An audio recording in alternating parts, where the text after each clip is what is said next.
Hello students, in today's lecture we are going to proceed with 13th chapter, that is direct and inverse proportions. अब ये जो chapter है वो खास करके दो फिजिकल क्वांटिटीज को कंपेयर करने में यूजफुल रहता है। ठीक है, दो फिजिकल क्वांटिटीज को यहाँ पे कंपेयर किया जाता है। अब दोनों क्वांटिटीज डायरेक्ट प्रोपोर्शन में है कि इनवर्स प्रोपोर्शन में है, ठीक है, वो हम यहाँ पे क्या कर सकते हैं, चेक कर सकते हैं और प्लस उसके बेसिस पे हमें यहाँ पे क्वेश्चंस ऑब्जर्व करना है। इस कंसेप्ट का खास करके यूज जो है, ठीक है, वो साइंस में और स्पेसिफिकली फिजिक्स में ज्यादा होता है कि दो फिजिकल क्वांटिटीज डायरेक्ट प्रोपोर्शन में है तो उसके क्या क्या कंक्लूजन्स होंगे, दो फिजिकल क्वांटिटीज अगर इनवर्स प्रोपोर्शन में है तो उसके क्या क्या कंक्लूजन होंगे। ठीक है, तो ये सारी चीजें पता करने के लिए ये कंसेप्ट हमारा समझना जरूरी है। ठीक है, अब दो क्वांटिटीज जो है वो डायरेक्ट प्रोपोर्शन में है वो कैसे पता लग सकता है, तो एक क्वांटिटी के वैल्यूज हम बढ़ाए तो प्रोपोर्शनली दूसरे क्वांटिटी के भी वैल्यूज बढ़ते जाए, उसको हम कहेंगे कि दोनों क्वांटिटीज जो है वो डायरेक्ट प्रोपोर्शन में है। ऑफ कोर्स थोड़ा बहुत कंफ्यूजन होगा ही आपको कि ये सर क्या बोल रहे हैं। तो पहले मैं ये चीज रिपीट करूं कि दो क्वांटिटीज को कंपेयर करना है तो एक क्वांटिटी के वैल्यूज हम इंक्रीज करें तो प्रोपोर्शनली दूसरे क्वांटिटी के भी वैल्यूज इंक्रीज हो तो हम कह सकते हैं कि दोनों क्वांटिटीज जो है वो डायरेक्ट प्रोपोर्शन में है। अब एक एग्जांपल मैं आपको दूं, ठीक है, जैसे कि सपोज मान लो कि डिस्टेंस एंड टाइम, ठीक है, जर्नी हम कर रहे हैं और डिस्टेंस और टाइम ये दो फिजिकल क्वांटिटी को हमें कंपेयर करना है। ठीक है, हम ऐसा अज्यूम कर रहे हैं कि स्पीड चेंज नहीं हो रहा है, स्पीड कांस्टेंट है। ठीक है ना, स्पीड पर्टिकुलर कोई एक कांस्टेंट स्पीड पे हमारा व्हीकल जा रहा है। अब ग्रेजुअली अगर जर्नी का डिस्टेंस बढ़ेगा तो उतना डिस्टेंस कवर करने के लिए टाइम भी क्या हो जाएगा, बढ़ जाएगा। ठीक है, सपोज मान लो कि पहले हमें 100 किलोमीटर ट्रैवल करना था तो वो ट्रैवल करने के लिए सपोज हमें 1 आवर लगता है। ठीक है, अब सपोज 150 किलोमीटर ट्रैवल करना है तो सीधी सी बात है कि 1 आवर से थोड़ा ज्यादा ही टाइम लगने वाला है। ठीक है, तो एक क्वांटिटी के वैल्यूज बढ़ाने पे प्रोपोर्शनली दूसरे क्वांटिटी के भी वैल्यूज बढ़े। डिस्टेंस हमें बढ़ाना है तो सामने टाइम भी बढ़ रहा है, तो हम कह सकते हैं कि टाइम एंड डिस्टेंस ये दोनों चीजें क्या है, डायरेक्ट प्रोपोर्शन में है।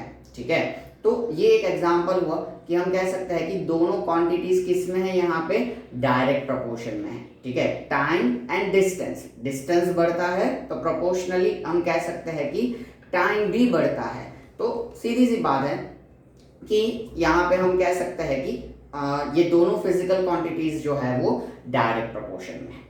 Same way inverse proportion in the sense इसका उल्टा कि एक फिजिकल क्वांटिटी के वैल्यूज हम बढ़ाएंगे तो सामने दूसरी फिजिकल क्वांटिटी के वैल्यूज कम होंगे। ठीक है, तो यहाँ पे हम कह सकते हैं कि दोनों फिजिकल क्वांटिटीज जो है वो क्या है, इनवर्स प्रोपोर्शन में है।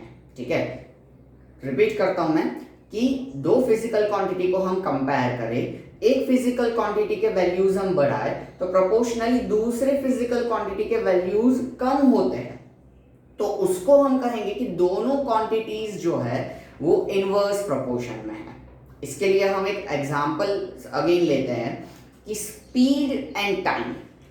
अगर हम हमारा ट्रैवलिंग स्पीड इंक्रीज करेंगे तो हम जल्दी पहुंच जाएंगे, यानी कि टाइम क्या होगा, कम लगेगा। तो देखो एक क्वांटिटी के वैल्यूज बढ़ाए, स्पीड हमने बढ़ाया तो प्रोपोर्शनली जर्नी का टाइम क्या हो जाता है, कम हो जाता है। डिस्टेंस सपोज हम क्या रखते हैं, कांस्टेंट रखते हैं। ठीक है, तो हम स्पीड हमारा सपोज मान लो कि 60 से 100 किलोमीटर पर आवर कर देंगे तो प्रोपोर्शनली जर्नी का टाइम क्या हो जाएगा, कम हो जाएगा। तो स्पीड हमने बढ़ाया, एक फिजिकल क्वांटिटी के वैल्यूज बढ़ाए, दूसरा फिजिकल क्वांटिटी के वैल्यूज क्या हो रहे हैं, कम हो रहा है। मतलब हम यहाँ पे कह सकते हैं कि दोनों फिजिकल क्वांटिटीज क्या है, इनवर्स प्रोपोर्शन में है। ठीक है, तो this is the concept of direct and inverse proportion. दो फिजिकल क्वांटिटीज को हमें कंपेयर करना है, एक क्वांटिटी के वैल्यूज हम बढ़ाएंगे तो प्रोपोर्शनली दूसरे के भी वैल्यूज बढ़ेंगे, तो हम कह सकते हैं कि दोनों फिजिकल क्वांटिटी डायरेक्ट प्रोपोर्शन में है। एक फिजिकल क्वांटिटी के वैल्यूज हम बढ़ाए तो दूसरे के वैल्यूज प्रोपोर्शनली रिड्यूस हो तो उसको हम कहेंगे इनवर्स प्रोपोर्शन में है। अब ये वैल्यूज बढ़ाना और कम करना ये हमें प्रैक्टिकली सोचना है, ठीक है। जैसे कि यहाँ पे स्पीड हमने बढ़ाया तो प्रैक्टिकली हम समझ सकते हैं कि टाइम कम हो रहा है, ठीक है। इसमें वैल्यूज यानी कि नंबर्स पे पकड़ के बैठ नहीं जाना है, ठीक है, कि नंबर्स हमें चाहिए ही नहीं। यहाँ पे कंसेप्ट से हमें सोचना है, प्रैक्टिकली सोचना है कि अगर हम स्पीड बढ़ाएंगे तो सीधी सी बात है कि टाइम कम होगा, क्योंकि हम जल्दी पहुंच जाएंगे। मतलब स्पीड बढ़ाया तो टाइम कम हुआ, एक क्वांटिटी बढ़ाने पे दूसरे के वैल्यूज कम होते हैं, मतलब कि दोनों इनवर्स प्रोपोर्शन में है, ठीक है। तो ये प्रैक्टिकली आपको सोच के आगे बढ़ना होगा, ठीक है। अब सम्स किस तरीके के इसमें होंगे, तो यहाँ पे क्या होगा कि टोटल सम के अंदर 4 वैल्यू के बारे में डिस्कशन होगा। 2 फिजिकल क्वांटिटीज, दोनों के 2-2 वैल्यूज, ठीक है। 2 फिजिकल क्वांटिटीज होंगे, दोनों के 2-2 वैल्यूज होंगे, ठीक है। अब इनमें से 3 वैल्यूज हमारे पास होंगे, एक वैल्यू हमें ढूंढना पड़ेगा। तो हम क्या करेंगे, तो देखो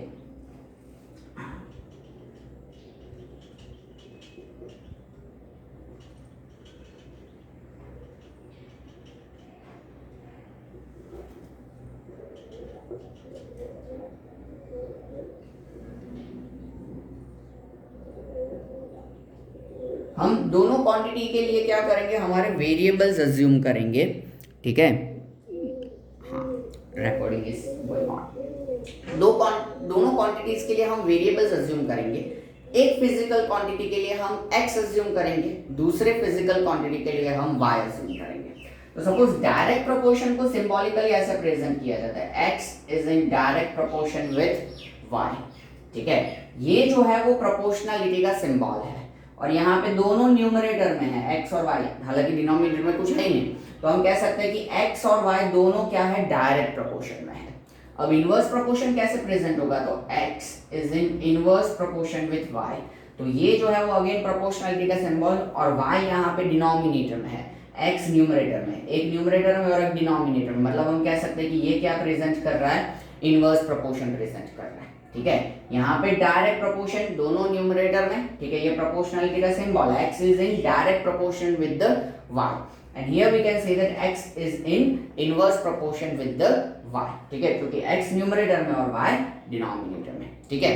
अब जैसे हमने डिस्कस किया कि दोनों क्वांटिटीज के 2-2 वैल्यूज होंगे, मतलब टोटल 4 वैल्यूज होंगे। तो एक क्वांटिटी के वैल्यूज जिसको हम x से प्रेजेंट कर रहे हैं उनको हम कह देंगे x1 एंड x2, और दूसरे क्वांटिटी के वैल्यूज जिनको हम कह देंगे y1 एंड y2। तो ऑफ कोर्स यहाँ पर भी 4 वैल्यूज होंगे, ठीक है। अभी मैं वेरिएबल से कह रहा हूँ, ठीक है, लेकिन इनके वैल्यूज होंगे, हम आगे क्वेश्चंस देखेंगे तो आपको थोड़ा अच्छे से पता चलेगा, ठीक है। तो ये 4 वैल्यूज हो गए, ठीक है। अब होगा ये कि ये जो 4 वैल्यूज है, x1 x2 2 value, y1 y2 अलग 2 वैल्यू, मतलब टोटल जो 4 वैल्यूज है, इन 4 में से 3 वैल्यूज हमें क्वेश्चन में दिए होंगे, और चौथा वैल्यू जो होगा वो हमें ढूंढना होगा, ठीक है। इन चारों में से 3 वैल्यूज हमें दिए होंगे और चौथा वैल्यू हमें ढूंढना होगा। कैसे, तो उसके लिए आपको चेक करना है, डायरेक्ट प्रोपोर्शन है तो इन चारों वैल्यूज को हम ऐसे रिलेट कर सकते हैं, x1 upon x2 is equals to y1 upon y2। x के डायरेक्ट प्रोपोर्शन में ही y है, ठीक है, इसलिए x1 के सामने ही y1, x2 के सामने ही y2। अब इनमें वैल्यूज हम डाल दे तो आप समझ सकते हो कि 4 में से कोई 3 वैल्यूज होंगे, तो जो अननोन होगा वो हम ट्रांसफॉर्मेशन के थ्रू ढूंढ सकते हैं। अब इनवर्स प्रोपोर्शन में क्या हो जाएगा, उल्टा हो जाएगा कि x1 उसके प्रोपोर्शन में y1 कहाँ जाएगा, डिनोमिनेटर में जाएगा, x is in inverse proportion with the y। तो x2 डिनोमिनेटर में है तो उसके प्रोपोर्शन में y2 कहाँ चला जाएगा, न्यूमरेटर में जाएगा। तो हमें ये 2 कंसेप्ट्स यूज करने हैं, डायरेक्ट एंड इनवर्स। अगर डायरेक्ट प्रोपोर्शन है तो चारों वैल्यूज को इस तरीके से रिलेट करो, x1 upon x2 equals to y1 upon y2, 3 के वैल्यूज डालो और चौथा वैल्यू ढूंढ लो।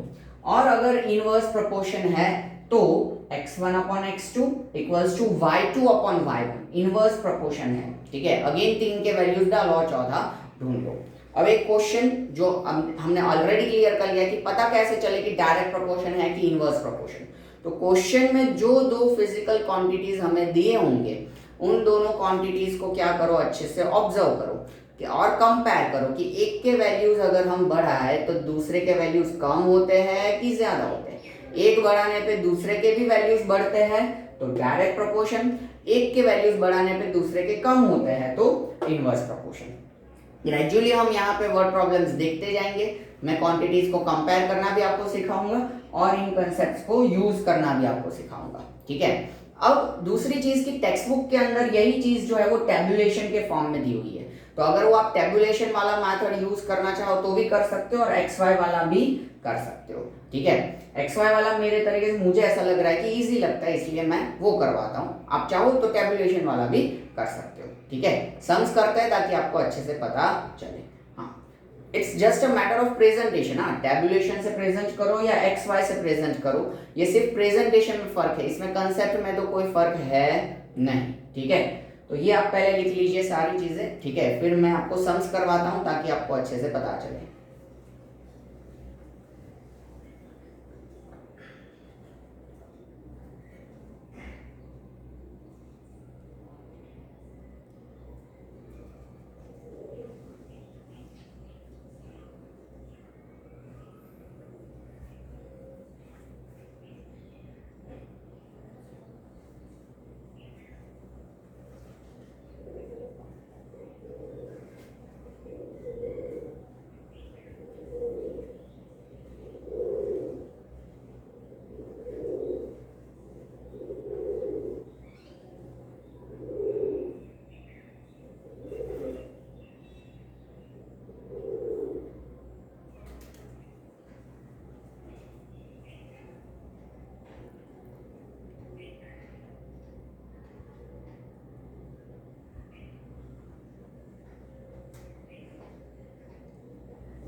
Okay, hopefully you have done this. Now let us proceed with the questions.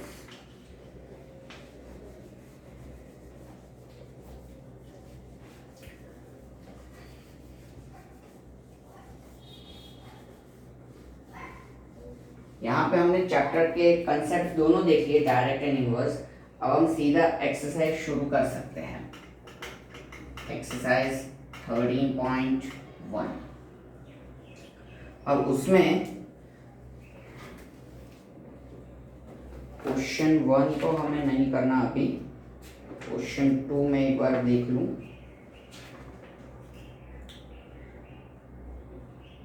To भी नहीं करना, 3 मिनट। क्वेश्चन 4 से हम करेंगे, इसकी वजह मैं आपको बताऊंगा बाद में, लेकिन फिलहाल हम क्वेश्चन 4 से करेंगे ताकि हम ये कंसेप्ट जो है वो समझ सकें। तो देखो क्वेश्चन 4, खास करके आप क्वेश्चन मेरे साथ समझते जाना, पढ़ते भी जाना, ठीक है।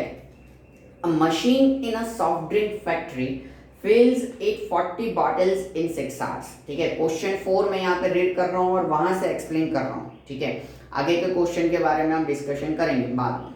हाँ, so question 4, a machine in a soft drink factory fills 840 bottles in 6 hours, ठीक है। तो देखो 840 बॉटल्स मतलब एक क्वांटिटी हुआ हमारा number of bottles, in 6 hours 6 घंटे मतलब दूसरा क्वांटिटी हुआ हमारा टाइम। तो दो फिजिकल क्वांटिटी हमें मालूम चल गए कि एक है नंबर ऑफ बॉटल्स और दूसरा है उनका फिलिंग का टाइम, ठीक है, उनको भरने का टाइम। अब हमें क्या करना है, इन दोनों क्वांटिटीज को कंपेयर करना है कि अगर हम नंबर ऑफ बॉटल्स बढ़ाए तो उनको फिल करने का टाइम भी सीधी सी बात है बढ़ेगा, ठीक है। ज्यादा बॉटल को फिल करने में ज्यादा टाइम लगेगा, सीधी सी बात है। मतलब एक क्वांटिटी बढ़ा है तो दूसरा भी बढ़ रहा है, मतलब यहाँ पे दोनों फिजिकल क्वांटिटीज जो है वो डायरेक्ट प्रोपोर्शन में है। पता चला हमने क्वेश्चन में से किस तरीके से क्वांटिटीज को रिलेट किया, ठीक है।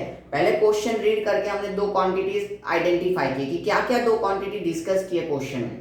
तो एक है नंबर ऑफ बॉटल्स और दूसरा है यहाँ पे टाइम, मतलब बॉटल्स को फिल करने का टाइम। तो अगर हम नंबर ऑफ बॉटल्स बढ़ाते हैं, ठीक है, तो सामने उनको फिल करने का टाइम भी बढ़ेगा, ठीक है। हम कॉमन सेंस से सोच सकते हैं कि 100 बॉटल है, सपोज उनको फिल करने में 1 घंटा लगता है, तो 200 बॉटल होंगे तो सामने 2 घंटे लगेंगे, 300 बॉटल होंगे तो सामने 3 घंटे लगेंगे। प्रोपोर्शनली टाइम भी बढ़ रहा है, नंबर ऑफ बॉटल्स बढ़ रहा है, टाइम भी बढ़ रहा है, मतलब दोनों फिजिकल क्वांटिटीज जो है वो डायरेक्ट प्रोपोर्शन में है। ठीक है, तो ये हमारा डिसाइड हो गया। अब हमें क्या करना है, दोनों फिजिकल क्वांटिटीज को लिख देना है। ठीक है, एक हमारा है नंबर ऑफ बॉटल्स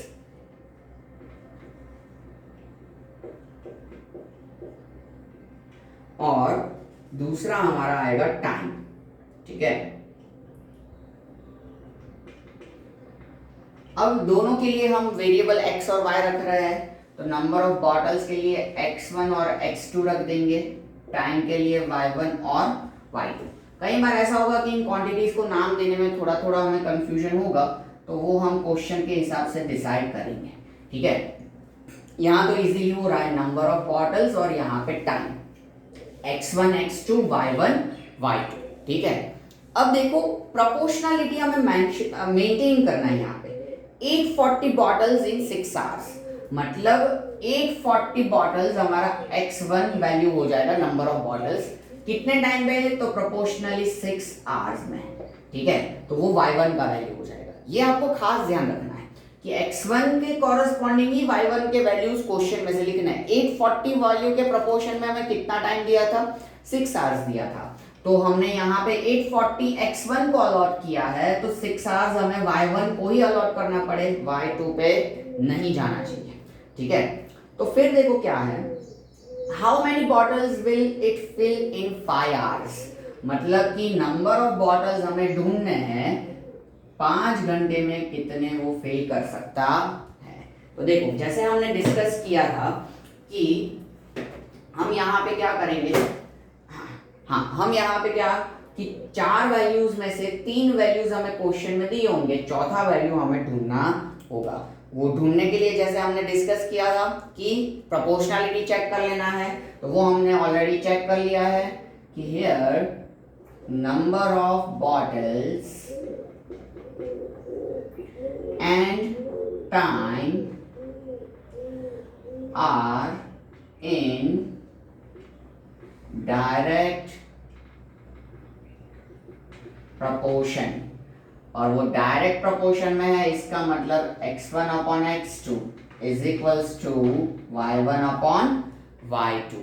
ठीक है, सो x1 की जगह पे x1 का वैल्यू हम सब्स्टिट्यूट करेंगे, x2 एज इट इज, फिर y1 की जगह पे y1 और y2 की जगह पे y2 सब्स्टिट्यूट करेंगे। ये सब्स्टिट्यूट करने के बाद आपको क्या करना है, क्रॉस मल्टीप्लिकेशन पहले कर देना है, 5 इधर चला जाएगा और x2 इधर चला आएगा।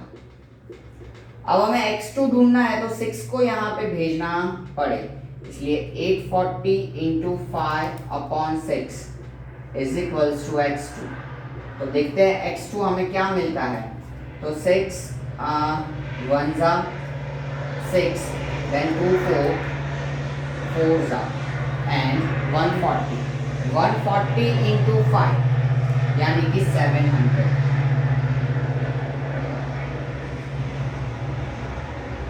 मतलब x2 इज इक्वल्स टू हमें कितना मिल जाएगा, 700। So we can say that 700 bottles, क्या था क्वेश्चन में, can be filled in 5 hours.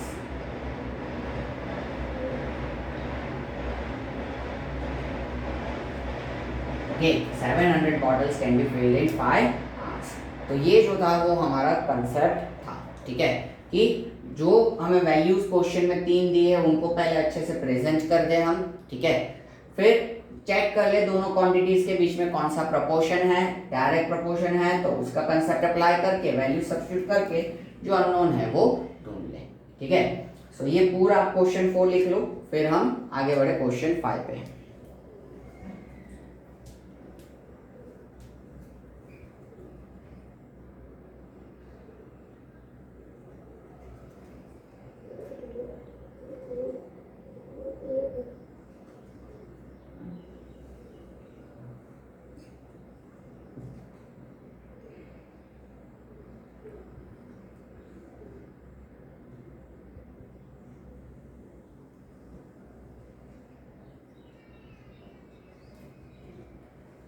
Okay. अगर इनकेस आपका बाकी हो तो आप पॉज कर सकते हो और लिख सकते हो।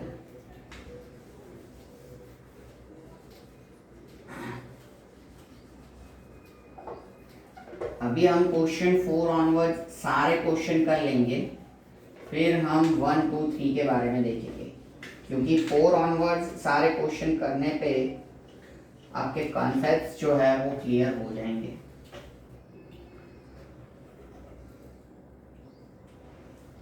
क्वेश्चन 5 देखो, photograph of a bacteria enlarged 50,000 times attains a length of 5 centimeter as shown in the diagram। मतलब यहाँ पे दो चीजें दी हुई है, एक enlargement and then length of the we can say that bacteria, ठीक है, यानी कि लेंथ। अब जैसे जैसे हम एनलार्जमेंट बढ़ाते जाएंगे, यानी कि आप ऐसा समझो कैजुअल लैंग्वेज में कि हम जूम करते जाएंगे चीज़ों को, वैसे वैसे उसका लेंथ क्या होता जाएगा, बढ़ता जाएगा, ठीक है। फॉर एग्जाम्पल मैं यहाँ पे एक छोटा सा इस तरीके से बार या कुछ ड्रॉ कर देता हूँ। अब आप इसका स्क्रीनशॉट लेके इसको जूम करोगे तो जूम करने पे क्या होगा कि इसका लेंथ जो होगा वो आपको ज़्यादा दिखेगा, ठीक है। मतलब कि ग्रेजुअली जैसे जैसे हम इसको एनलार्ज करते जाएंगे इसका लेंथ बढ़ता जाएगा, यानी कि एनलार्जमेंट हम बढ़ा रहा है तो सामने इसका लेंथ भी बढ़ रहा है, यानी कि दोनों क्वांटिटीज क्या है यहाँ पे डायरेक्ट प्रोपोर्शन में है, ठीक है। तो इस तरीके से पहले हम क्या करते हैं, प्रोपोर्शनलिटी डिसाइड कर लेते हैं। हाँ, तो उसको 50,000 टाइम एनलार्ज करने पे वो 5 सेंटीमीटर का लेंथ शो करता है, ठीक है। Then what is the actual length of the bacteria, पहले हमें उसका एक्चुअल लेंथ पूछा है, मतलब actual length in the sense कि एनलार्जमेंट 1 हो, यानी कि एनलार्जमेंट कुछ भी ना हो वैसा, ठीक है। जो 50,000 टाइम्स है वो 1 टाइम हो तो वो क्या होगा, हमारा एनलार्जमेंट नहीं होगा, यानी कि एक्चुअल लेंथ हमें मिल सकता है, तो वो हमें ढूंढना है। और फिर if photograph is enlarged 20,000 times only then what would be the length और what would be the enlarged length, ठीक है। तो फिर लेंथ क्या होगा, तो देखो, तो हम यहाँ पे दो क्वांटिटीज पहले लिखते हैं।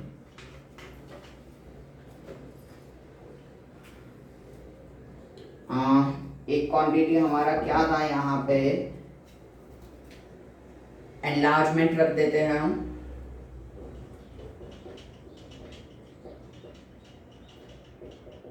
और दूसरे क्वांटिटी पे हम रखेंगे लेंथ,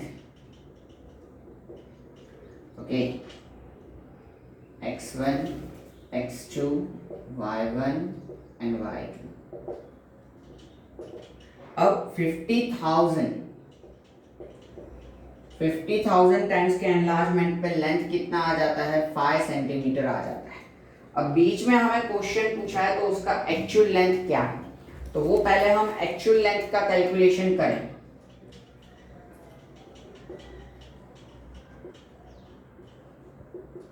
तो देखो क्या होगा, एनलार्जमेंट एंड लेंथ कि 50,000 टाइम के एनलार्जमेंट पे वो 5 सेंटीमीटर का लेंथ शो करता है, तो 1 एनलार्जमेंट पे उसका लेंथ कितना होगा, मतलब कि एनलार्जमेंट किया ही नहीं जाएगा तब क्या होगा। सो हम कह सकते हैं actual length is equals to 1 into 5 upon 50,000, यानी कि 1 अपॉन 10,000, ठीक है, 1 अपॉन 10,000। अब 10,000 मतलब क्या होता है, तो हम कह सकते हैं कि ये 10 का 4 टाइम्स मल्टीप्लिकेशन होता है, यानी कि 1 upon 10 raise to 4, so this is 1 into 10 raised to -4, ठीक है। आप फिलहाल ये आंसर भी रख सकते हो, क्योंकि ये 10 raised to -4 वाला कंसेप्ट जो होता है वो 12th chapter exponents and powers में आता है, वहां पे मैं आपको अच्छे से एक्सप्लेन करूंगा, ठीक है। आप फिलहाल ये आंसर रखना चाहो या ये आंसर 1 अपॉन 10,000 रखना चाहो तो भी रख सकते हो, ठीक है। And 1 upon 10,000 centimetre will be there, okay. हाँ, तो पहले ये एक्चुअल लेंथ वाला कंसेप्ट आप लिख दो, फिर हम क्या करते हैं, प्रोपोर्शनलिटी वाला कंसेप्ट का क्वेश्चन आगे बढ़ाते हैं।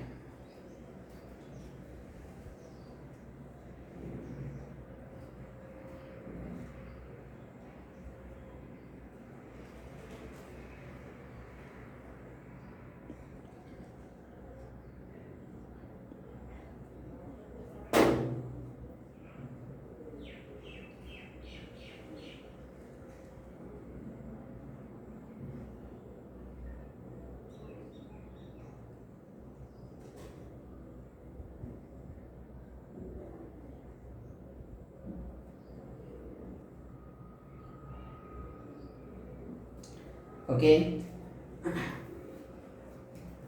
अब देखो, सो 50,000 एनलार्जमेंट पे लेंथ कितना है, 5 सेंटीमीटर है। तो फिर हमें आगे पूछा है कि 20,000 एनलार्जमेंट पे लेंथ कितना होगा। तो 20,000 एनलार्जमेंट पे लेंथ कितना होगा, तो हमने जैसे डिस्कस किया वो हम मेंशन करेंगे कि here enlargement and length are in direct proportion. अगर वो डायरेक्ट प्रोपोर्शन में है तो इसका मतलब x1 upon x2 will be equals to y1 upon y2।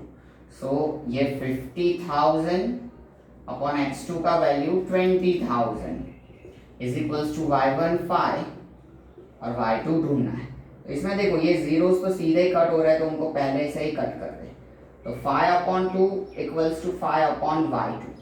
अब जैसे डिस्कस किया था पहले क्रॉस मल्टीप्लाई कर दो, तो 5 into y2 equals to 5 into 2। y2 चाहिए तो इस 5 को यहाँ भेज दो, तो y2 equals to 5 into 2 upon 5। 5 5 cancel हो जाएगा, तो y2 कितना मिल जाएगा, 2। सो हम आंसर लिख सकते हैं, क्वेश्चन में क्या था कि what would be the enlarge length. So therefore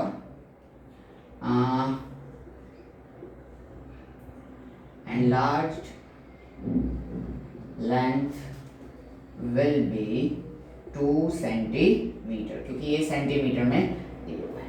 ठीक है, तो ये जो था वो हमारा कंसेप्ट था। ठीक है, कि दो क्वांटिटीज देखो, पहले आइडेंटिफाई करो कि वो डायरेक्ट प्रोपोर्शन में है तो उसका फंडामेंटल अप्लाई करो। अगर इनवर्स में होगा तो यहाँ पे क्या हो जाएगा, y2 अपॉन y1। कंसेप्ट सारा फटाफट लिख दो ये।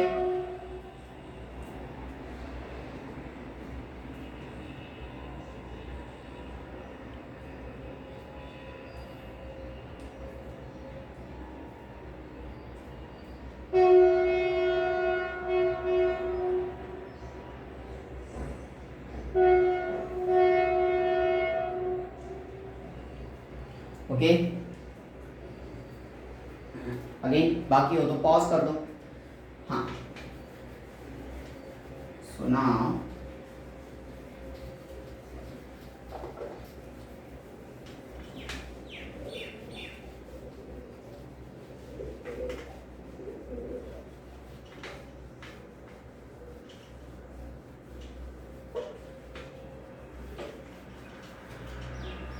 क्वेश्चन 6।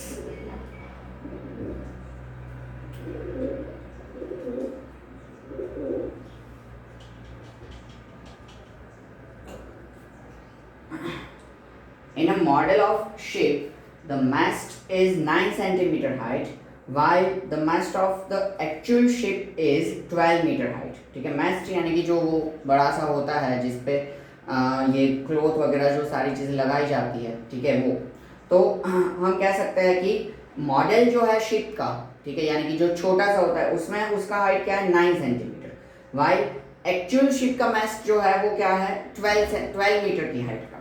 मतलब इसमें क्या होगा कि मॉडल में जो भी हमें हाइट दिया है और एक्चुअल शिप का हाइट, अब सीधी सी बात है कि एक्चुअल शिप के अंदर अगर हाइट बढ़ेगा तो उसके प्रोपोर्शन में मॉडल में भी मैच का हाइट क्या होगा, बढ़ेगा। यानी कि दोनों क्वांटिटीज जो होंगे वो क्या होंगे, डायरेक्ट प्रोपोर्शन में होंगे। ठीक है, अब सो हम यहाँ पे वो मेंशन कर दे कि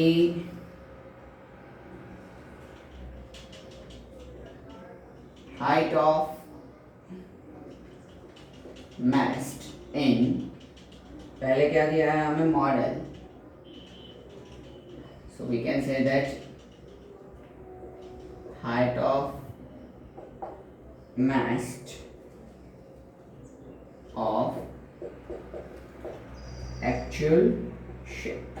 ओके, सो इसके लिए x1 x2, इसके लिए y1 and y2।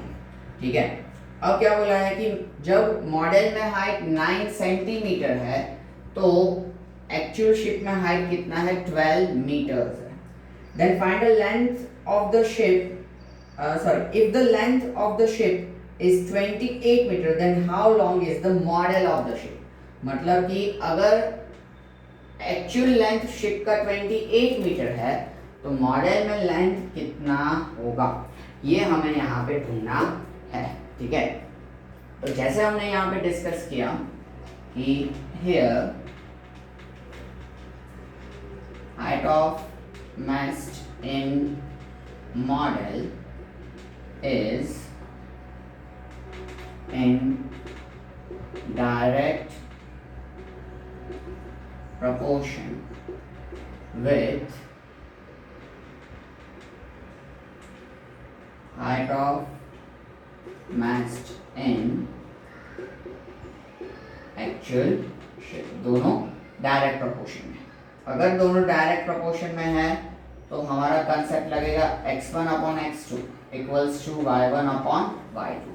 So 9 upon x2 equals to y1 upon y2 यानी कि 12 अपॉन 28।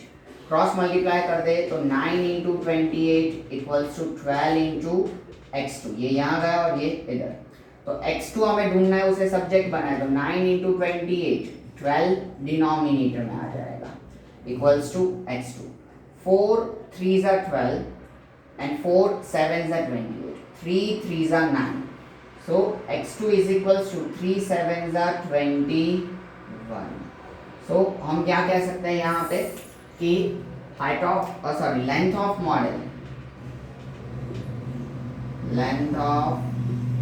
मॉडल इज 21 सेंटीमीटर, कि ये क्वांटिटीज क्या है सेंटीमीटर में, ठीक है। तो यहाँ पे ये अपना क्वेश्चन 6 हो गया। सो इतने सम्स, 2-3 सम्स हमने किए, तो उससे आपको पता चला होगा कि सम्स किस तरीके से सॉल्व करने और क्या आपको समझना है, ठीक है। तो अब 7 8 9 10 हम आगे करेंगे नेक्स्ट लेक्चर में। फर्स्ट सेकेंड एंड थर्ड में आपको होमवर्क में दे रहा हूँ, ठीक है, टेंशन मत लो, आप होमवर्क में ट्राई करो। अदरवाइज 7 to 10 क्वेश्चंस जो है वो एक्सप्लेन करने के बाद फर्स्ट सेकेंड एंड थर्ड में आपको होमवर्क वाले जो है वो नेक्स्ट लेक्चर में एक्सप्लेन कर ही दूंगा, ठीक है। सो अभी फिलहाल हम यहाँ तक रखते हैं, ये आप लिख लो, that will be end of the lecture. मिलते हैं नेक्स्ट लेक्चर में, take care, see you soon.